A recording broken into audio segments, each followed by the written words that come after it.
இப்போ இந்த கிளிஞ்செல்லாம் நம்ம எடுத்தோம்லம்மா, மேலே இருக்குதுல அப்படியே நம்ம எடுத்துட்டோம். அந்த வேகாது சூளை போட்டுது. இப்போ நல்ல கிளிஞ்சலாம் நம்ம மேலோட சீச்சு எடுத்துட்டு இப்போ கிளிஞ்சல் போட்டுறோம். எப்படி வேகுது பாருங்க. இதுதான் பியூர் கிளிஞ்சல் சுண்ணாம்பு.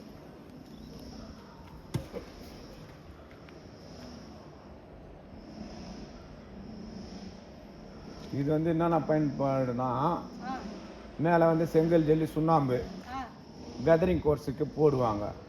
லாங் லைஃப் இருக்கும், பில்டிங்கு கூலிங்காக இருக்கும். அதே போல் பழைய பில்டிங் இருக்குதுல்ல, பழைய பில்டிங் வந்து வெதரிங் கோர்ஸு போடாமல் விட்டுருப்பாங்க. போட்டுட்டு ரொம்ப நாளாக இருக்கும். அது வந்து ஓதங்காக்கும் தண்ணிலாம் கீழே மழை பெஞ்சா இறங்கும். அது மேலே இருக்குதுலாம் அதை நல்லா துவச்சி எடுத்துட்டு ஒச்சிக்கிச்சு எடுத்துட்டு செங்கல் ஜல்லி கிளிஞ்சல் சுண்ணாம்பு இதை தாளிக்கிறோம்மா புதுசாக. இதுமாரி கிளிஞ்சல் சுண்ணாம்பு பவுடரும் செங்கல் ஜெல்லை மிக்ஸ் பண்ணி போட்டிங்கன்னா நல்லா இரும்பு மாரி ஸ்ட்ராங் ஆகிடும்.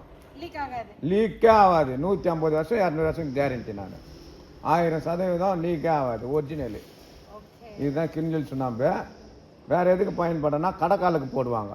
பள்ளம் எடுக்கிறாங்கல்ல, கடைக்கால் கட்டுறாங்களா, அப்போ வந்து பீமே ஸ்ட்ராங்காக இருக்கும், அதுக்கு போடுவாங்க. கம்பி அவ்வளோ சீக்கிரம் சாவாது, அதுக்கு போடுவாங்க.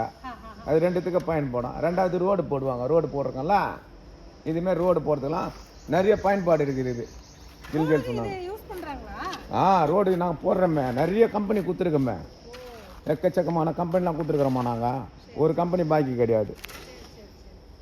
இப்போ கிளிஞ்சல் இப்போ பவுடர் ஆயிடுச்சிங்களா, அது ஆயிருக்குது பாருங்கள். இன்னொரு பெரட்டணும். இதை இன்னும் வேகணும்.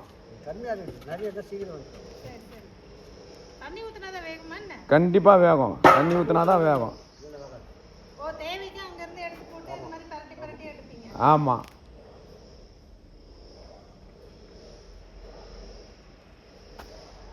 கொஞ்சம் பசன்னு காட்டினா வேகட்டும். இது அப்படியே வேகிறதுக்கு அப்படியே லேட் ஆகுமா, அப்படியே கொஞ்சம் கொஞ்சமாக வேகும். அப்படியே பெரட்டி பவுடர் ஆக்கி விடுவோம். பவுடர் ஆக்கினா இதுதான் வந்து வெதரிங் கோர்ஸுக்கு போடுவாங்க. 1000% ஒரிஜினலு.